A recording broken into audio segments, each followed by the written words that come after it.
Good morning, everyone. Good morning. We're here at the farm. We're going to plant, and then We brought the we brought our bunnies bunnies from from our our home, home. so come and join us. Here they are free. Bigger space than in the cage at our Join home. us.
We are now here in our papaya plant and chili area.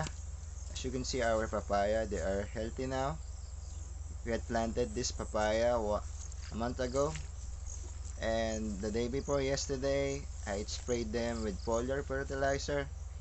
It's Power Grow organic fertilizer. It was recommended by our friend Bro Dogs. As you can see, the leaves are healthy. Some of them are just new because it was dried, and we just replaced them.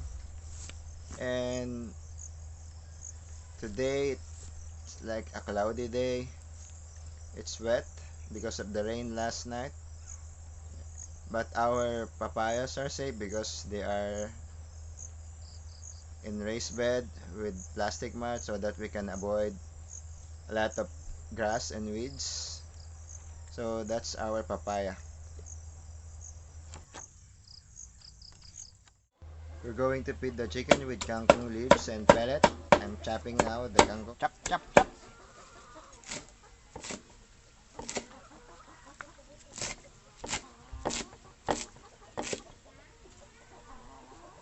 So, yan, chop lang natin.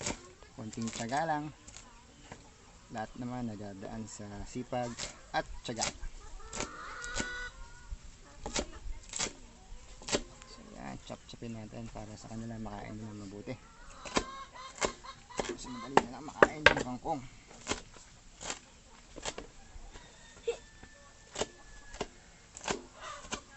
Where did you go, Rainier? To find saluyot, but it was Doon. eaten by worm. Doon, marami doon sa gawi doon. Satisfying. Luhat mo si Mama. Chop, chop, chop, chop, chop, chop, chop, chop. My chop, chop, chop. More chop, chop. See? Wow. Konting chop, chop pa sana. Okay na. Mash na lang natin para medyo maturog siya. Yeah. Crunchy naman yung Then later we will add around Banana maybe we will add pellets. So it's around 30%, 25 to 30% ng greens, then Mga 60% na pigs. Yung papakain natin sa ating mga alaga.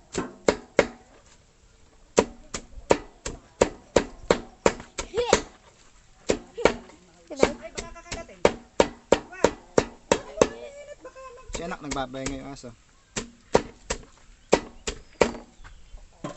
Ayan. Wow. Satisfying. Here are the kangkong. Then we'll add some pellets. This is pellets for the bigger chicken. Separate the Bone. for the smaller chicken. At hindi pa nila kaya yung ibang pellet. So these are for the smaller chicken. Black eye. Ayan. Konti lang. Hindi pa sila masyadong. So now we'll feed the bigger one with this. And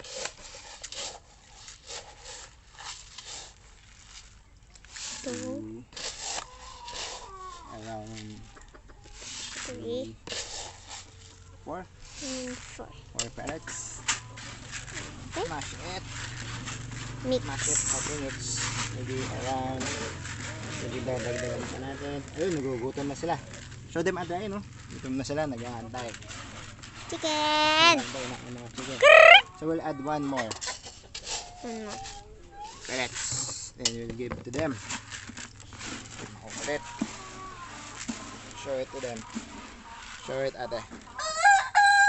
We will feed them. Let's go. Come on.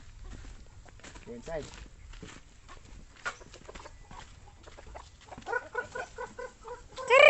Go inside. Thank you. Payata kayo ah. We will give them. They will like the vegetable. They are vegetable chicken. Oh. Oh. Like the vegetable. Oh. How do you like vegetable? They are Oh my vegetarian God. chicken. Wow. See? They are so. Oh! Don't fight. Oh my God. Share. Wow. Share kayo. Share. Do not fight. Chair. Look how fat one that is. See, that one is fat. Now let's go to the chick.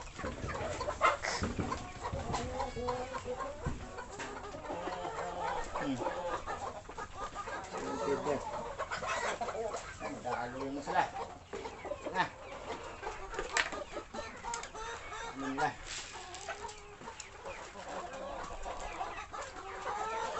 This is for you three. Na.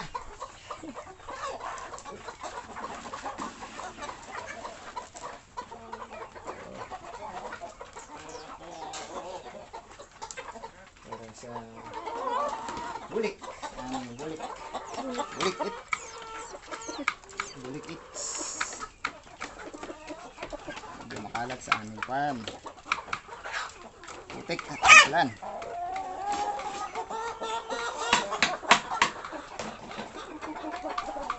Ito ang aming native chicken. Native. So yummy. No. So yummy ang aming chicken. See how they like vegetable. Hello, good morning everyone. I'm here again in our farm. As you can see in my back there. This is my challenge now.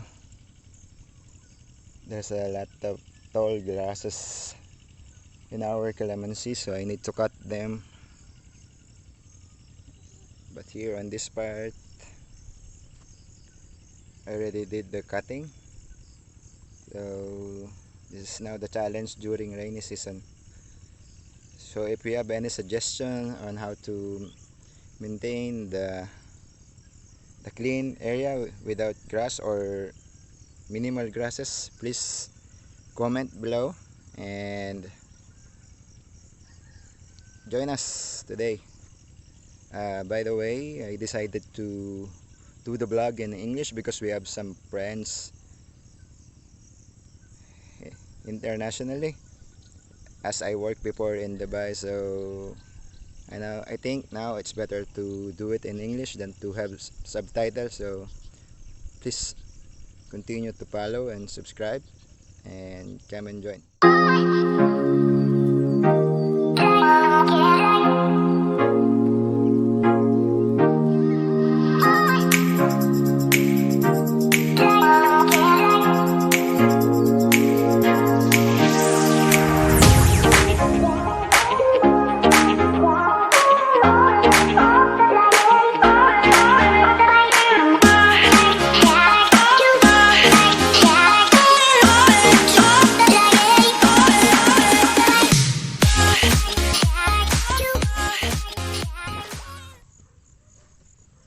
I just finished half, or I think 1/3 of the area.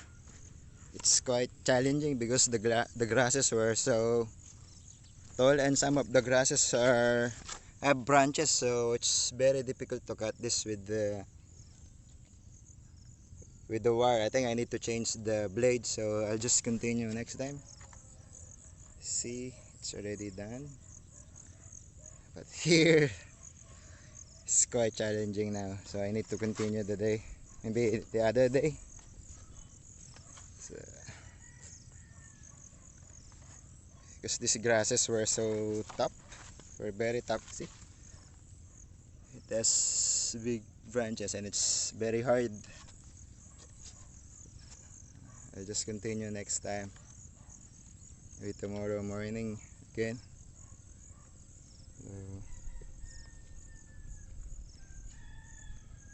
I need to go home early now, and before I go home I'll show you who will harvest banana. I saw a banana there. So, I think yesterday in this area the kids and mommy planted some sunflower. I hope it will grow properly. In that area beside the fence they planted some sunflower. I'll show it to you. I just get my things. I can backboard the grass cutter.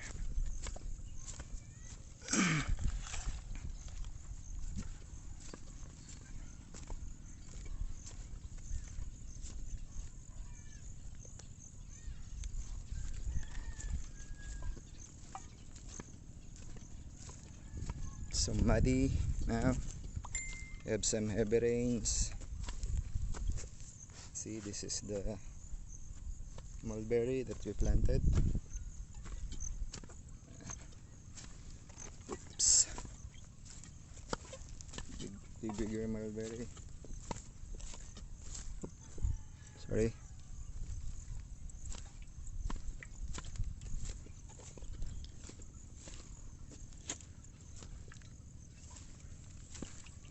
It's muddy.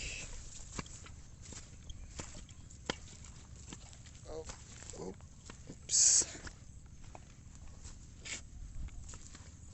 Yeah, here it's makopa.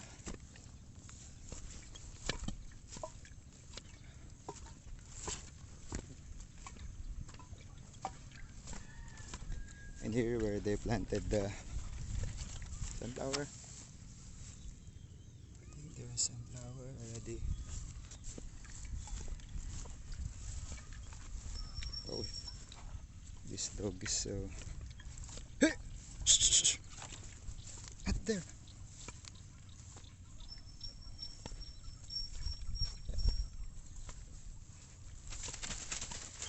Oh my god, this dog.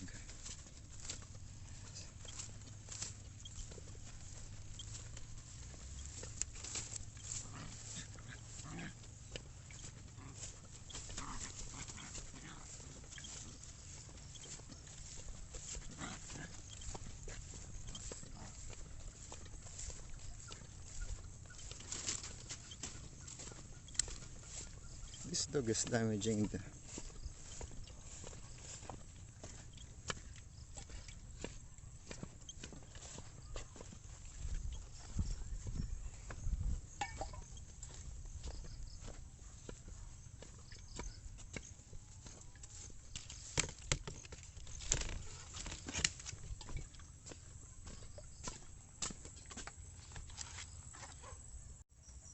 Come on, let's take the banana. Banana, ooh la la. Heart is on banana. Banana, banana, ooh la la.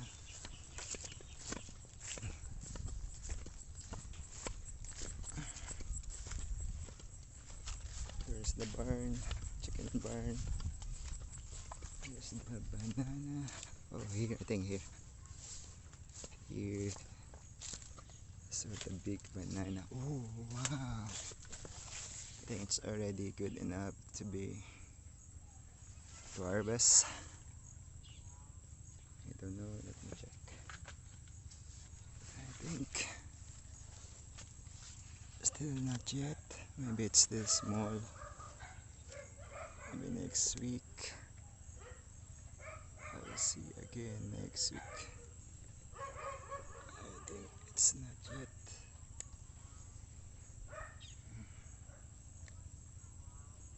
Not yet. Oh no, I thought it's already good enough to harvest. I'll just get it next week. I see the other one here. I think this is already good now. It's almost dark. It's dark green. I think it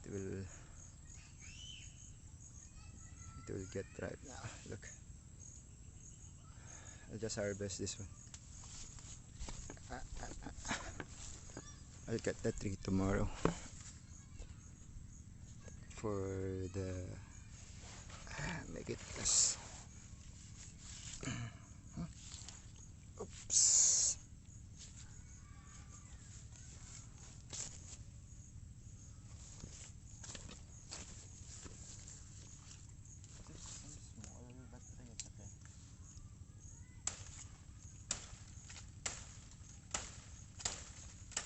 Oops. Banana. See? The fruits are small because of the dry season. I think the banana doesn't grow that much, but I think this is fine for banana queue.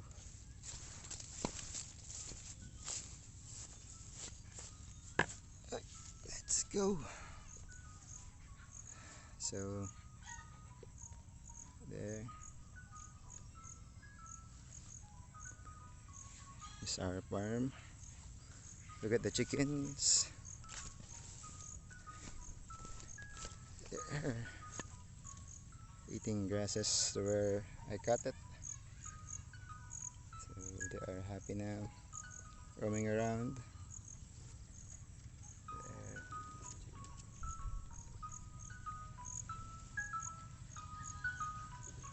Chickens. They're all prepared now. I need to go home.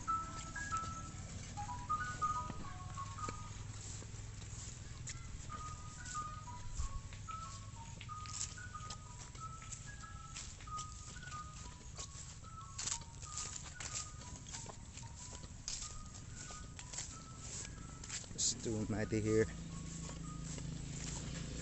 So that's our vlog for today. See you again next time. Please like, share, and subscribe.